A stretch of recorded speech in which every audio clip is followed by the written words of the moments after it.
ॐ अज्ञानतिमिरान्धस्य ज्ञानाञ्जनशलाकया चक्षुरुन्मीलितं येन तस्मै श्रीगुरवे नमः। श्रीचैतन्यमनोभीष्टं स्थापितं येन भूतले स्वयं रूपः कदा मह्यं ददाति स्वपदान्तिकं। वन्देऽहं श्रीगुरो श्रीयुतापदकमलं श्रीगुरून् वैष्णवांश्च श्रीरूपं साग्रजातं सहगणरघुनाथान्वितं तं सजीवम् साद्वैतं सावधूतं परिजनसहितं कृष्णचैतन्यदेवं श्रीराधाकृष्णपादान् सहगणललिता श्रीविशाखान्विताश्च। जय श्री कृष्ण चैतन्य प्रभु नित्यानंद श्री अद्वैत गदाधर शिवासादि गौर भक्तवृंद। हरे कृष्ण कृष्ण कृष्ण हरे हरे, हरे राम राम राम हरे हरे। चैतन्य चरितामृत आदि लीला अध्याय 5 श्लोक संख्या 18। तो यहाँ हमने गोलोक धाम का वर्णन देखा है। 3-4 पैराग्राफ हो चुका है। अब हम आज करने वाले हैं जीव गोस्वामी, वहाँ से जीव गोस्वामी द्वारा उद्धृत प्रामाणिक साक्ष्य के आधार पर हम यह निष्कर्ष निकाल सकते हैं कि कृष्ण लोक आध्यात्मिक आकाश में सर्वश्रेष्ठ लोक है जो भौतिक जगत से बहुत दूर है। ठीक है। कृष्ण की नाना लीलाओं के लिए वहाँ 3 विभाग हैं। ये लीलाएं द्वारका, मथुरा, गोकुल इन 3 धामों में संपन्न होती हैं। तो जीव गोस्वामी ने अलग अलग ग्रंथों से लिया है और भगवान ने भी बहुत रूप गोस्वामी, सनातन गोस्वामी इत्यादि को ज्ञान दिया था। जीव गोस्वामी तो छोटे थे, पर जीव गोस्वामी ने अपने चाचा रूप गोस्वामी से बहुत ज्ञान प्राप्त किया है। तो जो भी हो, शास्त्रों के आधार पर ही ये है, प्रमाण है, ब्रह्म संगीता में दिया गया है। फिर हमने देखा स्वयंभू तंत्र जो शिव पार्वती माता के बीच में बात हुई है, वार्तालाप। फिर हमने देखा स्कंद पुराण से भी है। तो इस तरह से सब जगह तीनों ग्रंथ का उदाहरण देते हुए कह रहे हैं श्रील प्रभुपाद कि कृष्णलोक जो है वो बहुत ऊपर है और भौतिक जगत नीचे है, और वहाँ पे 3 विभाग हैं, 3 सेक्शंस हैं, द्वारका, मथुरा और गोकुल। ठीक है। और तीनों जगह पर अलग अलग प्रकार की लीलाएं होते रहती हैं। जब कृष्ण इस ब्रह्मांड में अवतरित होते हैं तो वे इन्हीं तीनों स्थानों में लीलाओं का आनंद लेते हैं। सच बात है। पहले भगवान थे गोकुल में, जन्म तो मथुरा में हुआ, फिर गोकुल लाया गया, फिर गोकुल में थोड़े समय रहे, गोकुल, वृंदावन इत्यादि जगहों पे, अलग अलग जगहों पे रहे, और फिर बाद में फिर से मथुरा गए, और फिर बाद में द्वारका में पूरा बचा हुआ जितना समय था द्वारका में व्यतीत किए। तो ये 3 स्थान पे भगवान लीलाएं करते हैं। तो पृथ्वी पर ये स्थान मूल धामों से अभिन्न है क्योंकि वे दिव्य जगत के मूल पवित्र स्थानों के प्रतिरूप हैं। तो जो भगवान का धाम होता है उसकी प्रतिमूर्ति यहाँ होती है, रेप्लिका कहा जाता है उसको। इंग्लिश अगर देखेंगे, इंग्लिश के शब्द तो रेप्लिका है। वैसा ही जैसा भगवत धाम में है डिट्टो, वैसा ही यहाँ पे उसकी परछाई के तरह धाम का निर्माण होता है। जब भगवान आने वाले होते हैं उसके पहले निर्माण करा दिया जाता है भगवान की आज्ञा से, और फिर भगवान वहाँ लीला करने आते हैं। और जो भगवत धाम में रहते हैं उनके पार्षद, वही पार्षद यहाँ भी चले आते हैं। भगवान के आने के पहले वो प्रकट हो जाते हैं। वे कृष्ण जैसे उत्तम हैं और समान रूप से पूजनीय हैं। श्री चैतन्य ने घोषित किया कि ब्रजराज के पुत्र रूप में उपस्थित होने वाले भगवान कृष्ण पूजनीय हैं और वृंदावन धाम भी समान रूप से पूजनीय है। तो जैसे भगवान कृष्ण पूजनीय है वैसे उनका धाम भी पूजनीय है। भगवान के नाम रूप गुण लीला परिकर ये सबको दिव्य माना जाता है। पैराफर्नीलिया में धाम भी हो गया एक तरह से, सब दिव्य है। ठीक है। ब्रह्मांडे प्रकाशतार कृष्णेर इच्छाय, एकई स्वरूपतार नाही दुई काय। वह धाम भगवान कृष्ण की इच्छा से भौतिक जगत के भीतर प्रकट होता है। यह मूल गोकुल से अभिन्न है। ये दो भिन्न भिन्न शरीर नहीं है। मैं कई भक्तों से सुनी हूँ कि वो कहते हैं कि मेरा तो वृंदावन हो गया है, मेरा तो मथुरा हो गया है, या मेरा जगन्नाथपुरी हो गया है।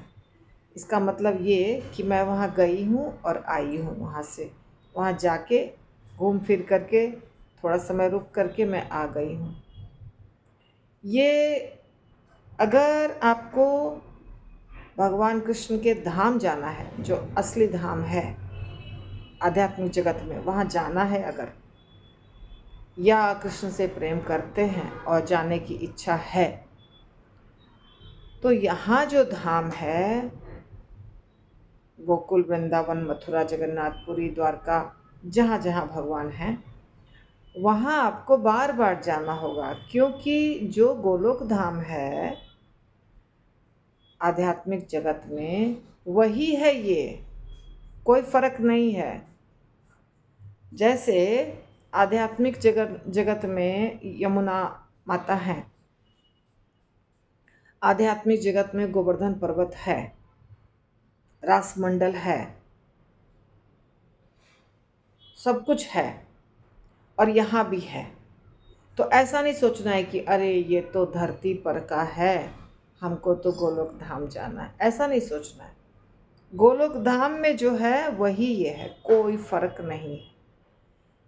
तो हमें नहीं दिखता है वैसा, हमें इसलिए नहीं दिखता है कि हमारी आंखें वैसी नहीं हैं। एक सत्य घटना है कि जीव गोस्वामी के समय में राजा थे, मुसलमान राजा औरंगज़ेब, मुझे लगता है। तो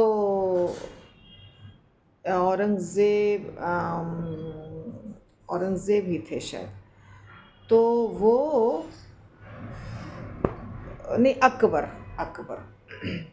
अकबर राजा जो थे ना, वो थोड़े ऐसे थे राजा जिनको हिंदू लोगों से भी था लगाव। ऐसा निष्ठुर राजा नहीं थे वो। उनके दरबार में हिंदू वगैरह भी थे, बीरबल थे उनके दरबार में, तो बहुत सारे लोग थे।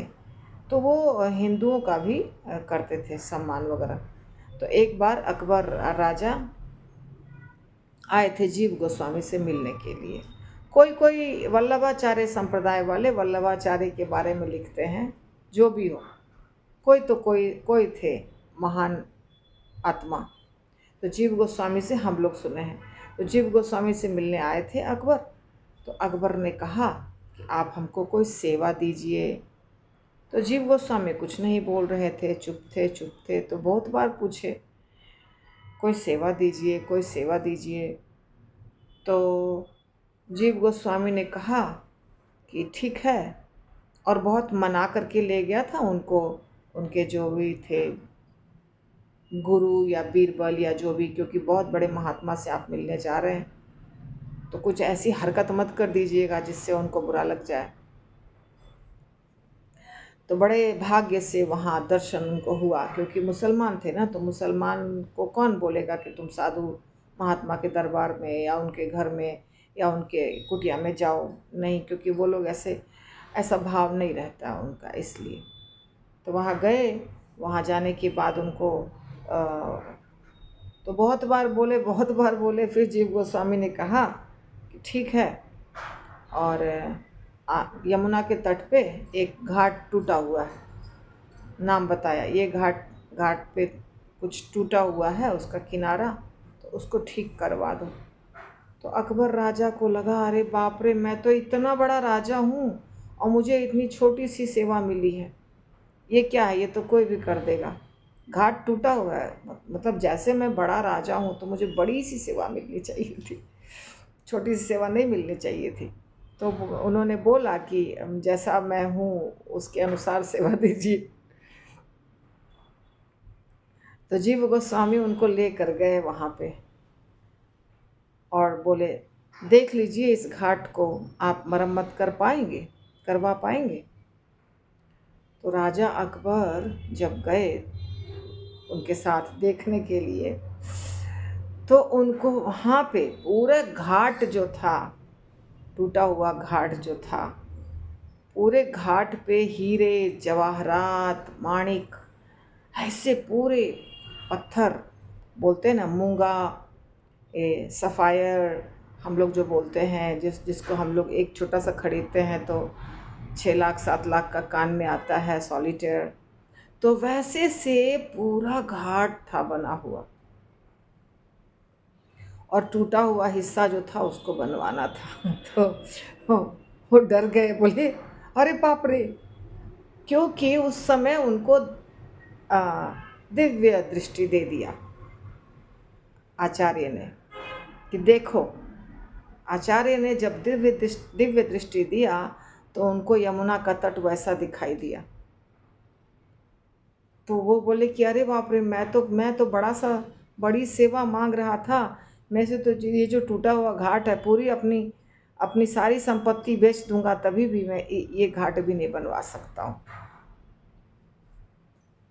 क्योंकि उस समय के लिए, थोड़े समय के लिए उनको दिव्य दृष्टि दिया था आचार्य ने। अब ये घटना सत्य है, भले इसमें पात्र कोई और बोल दे, गुरु भी सत्य हैं और राजा भी सत्य हैं। अब हर संप्रदाय वाले थोड़ा अलग अलग करके बताते हैं, तो वो इम्पोर्टेंट नहीं, इम्पोर्टेंट ये है कि यमुना का किनारा पूरे मणि और जवाहरात और हीरे से जड़ा हुआ था, ये दर्शन मिला। तो आप सोचेंगे ऐसा थोड़ी होता है, कुछ भी नहीं है। हम जब पढ़ते हैं ब्रह्म संगीता तो उसमें क्या है, चिंतामणि प्रकर सद्मसु कल्प वृक्ष लक्षावृतेषु सुरभिरभिपालयन्तं लक्ष्मी सहस्त्र शत संभ्रम सेव्यमानं गोविंदमादिपुरुषं तमहं भजामि। चिंतामणि पत्थर से पूरा गोलोक धाम बना हुआ है। मूंगे और वर्णन जो है ब्रह्म संगीता में भी वर्णन है, अलग अलग शास्त्रों में वर्णन है कि वहाँ पे कैसे भगवान के बिस्तर होते हैं, पर्दे होते हैं, चंवर होता है, मोरपंख होता है, किन चीज़ों से बना हुआ है। तो वही एग्जैक्टली वही है ये वाला वृंदावन। अब हमें मिट्टी दिखाई देती है, गंदगी दिखाई देते हैं, कीड़े मकोड़े दिखाई देते हैं, नालियाँ दिखाई देती हैं। इसका कारण ये है कि हमारी आँखें दिव्य नहीं है। एक बार एक आचार्य थे, ये अभी की घटना, एक बार एक आचार्य थे तो वो रोज़ यमुना स्नान करते थे, ठीक है, उनका नियम था कि रोज़ यमुना स्नान करना है। तो और उनके साथ में एक और थे, वो भी मतलब अपने गुरु के जैसे वो भी चाहते थे कि मैं रोज़ स्नान करूं। तो एक बार जब वो बुखार लगा हुआ था तो गए, रात हो गई थी, रात में स्नान करने के लिए गए, रात का समय था उस समय। तो रात का समय था, या रात के समय में वो स्नान किए, वो तो ठीक से स्नान किए। एक बार दिन में स्नान करने के लिए गए थे, तो किसी फैक्ट्री से या नाले से या कहीं से बहुत सारा लाल रंग यमुना में आ गया था, जैसे लाल रंग का कोई वेस्ट प्रोडक्ट आ गया था, मतलब कहीं से कुछ कार्य हुआ होगा और वहाँ से लाल लाल पूरा यमुना माता लाल रंग की दिख रही थी उस घाट पे जहाँ स्नान करने गए थे। तो ये जो गुरु हैं जो बताए हैं, और वो खुद जो रात में स्नान करने गए थे वो गुरु अभी हैं, मगर नाम नहीं बताना चाह रही हूँ मैं। तो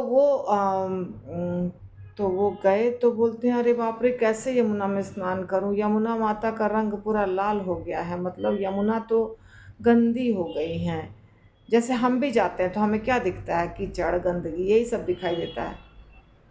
तो वो बोले कि वो जो बहुत बड़े गुरु थे जो रोज़ 365 दिन स्नान करते थे, तो उनके सामने बोले कि कैसे स्नान करूं, ये देखिए पूरा लाल रंग है, ये तो यमुना माता का असली रंग ही नहीं है, कोई कहीं किसी जगह से आया हुआ है वो ऐसा बताए। तो उनका भाव ऐसा था, वो बड़े आचार्य जो थे, वो बोलते हैं ऐसा मत सोचो, ये यमुना माता हैं, ये सोचो कि आज यमुना माता लाल रंग की साड़ी पहनी हुई है। तो फिर इनको बहुत अच्छा लगा, कितना अच्छा भाव है। तो एकदम सत्य है कि हम उस भाव से नहीं देखते हैं जो भक्त वाला भाव है।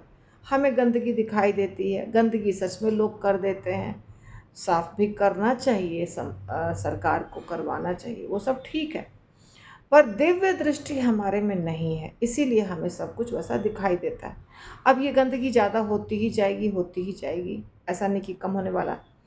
पर वो जो मिट्टी है यमुना का, वृंदावन का, मथुरा का इत्यादि जो मिट्टी है, वो नहीं बदल सकता है, वो वही रहेगा रहेगा हमेशा, और वो वही है अभी भी।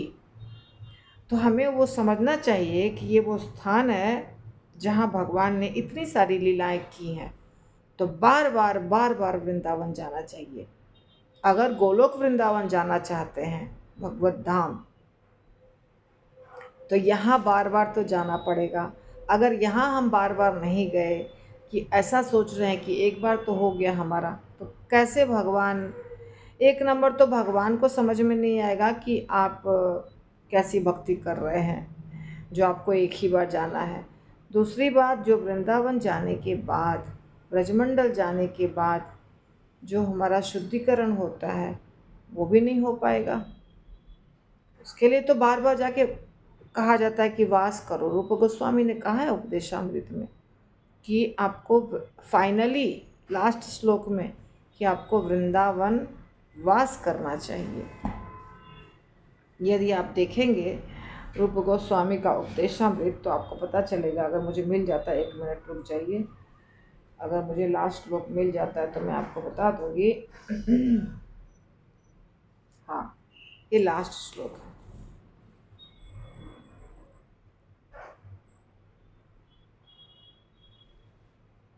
लास्ट श्लोक के पहले है या कहाँ है?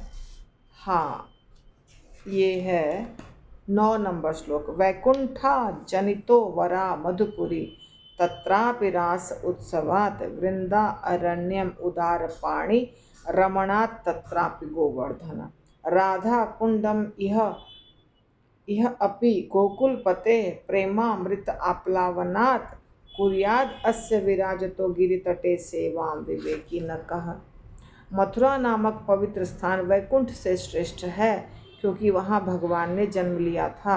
मथुरा से श्रेष्ठ वृंदावन का दिव्य वन है क्योंकि वहाँ कृष्ण ने रासलीला रचाई थी। और वृंदावन से भी श्रेष्ठ गोवर्धन पर्वत है क्योंकि इसे श्री कृष्ण ने अपने दिव्य हाथ से उठाया और यह उनकी विविध प्रेममयी लीलाओं का स्थल रहा। और इन सबों में परम श्रेष्ठ श्री राधा कुंड है क्योंकि यह गोकुल के स्वामी श्री कृष्ण के अमृतमय प्रेम से आप्लावित रहता है। तब भला कौन ऐसा बुद्धिमान व्यक्ति होगा जो गोवर्धन पर्वत के पादमूल पर स्थित इस दैवी राधा कुंड का सेवन नहीं करना चाहेगा। तो ये जो 5 भक्ति के प्रमुख अंग बताया है रूप गोस्वामी ने, 5 भक्ति के प्रमुख अंग, उसमें एक है मथुरावास। मथुरा का मतलब मथुरा नहीं, मथुरा का मतलब वृंदावन, पूरा ब्रजमंडल में कहीं भी वास करना। तो ये बहुत महत्वपूर्ण है। देखिए, हमने आज ज़्यादा कुछ किया ही नहीं, हम एक ही श्लोक को लेकर के उसके ऊपर ही पूरा समय चला गया, क्योंकि ये बहुत इम्पॉर्टेंट है समझना कि धाम एक बार जाने की चीज़ नहीं है। धाम वहाँ जाकर मैक्सिमम रहने की चीज़ है। और एक ही बार में जाके हम वहाँ भाड़े पे मकान लेके परमानेंट रहने लगेंगे, वो नहीं करना चाहिए, क्योंकि हम उतने शुद्ध नहीं हैं हम अगर वहाँ ऐसा करते हैं, जाके रहते हैं, तो हमसे अपराध भी होगा। हमारे अंदर जो सॉफ्ट भावना है वृंदावन की वो ख़त्म हो जाएगी। दोष, वहाँ के दोष दिखाई देंगे, वहाँ के लोगों के दोष दिखाई देंगे। ज़्यादा अच्छा क्या है कि बार बार जाएं और हर बार 10 दिन 5 दिन जितना समय है उतना दिन रहें, बहुत आवश्यक है। इसलिए मैंने आज ये समय ले लिया। तो हम चैतन्य चरितामृत ज़्यादा नहीं कर सके, तो ठीक है, कल करेंगे इसके आगे। हरे कृष्णा। श्रील प्रभुपाद की जय।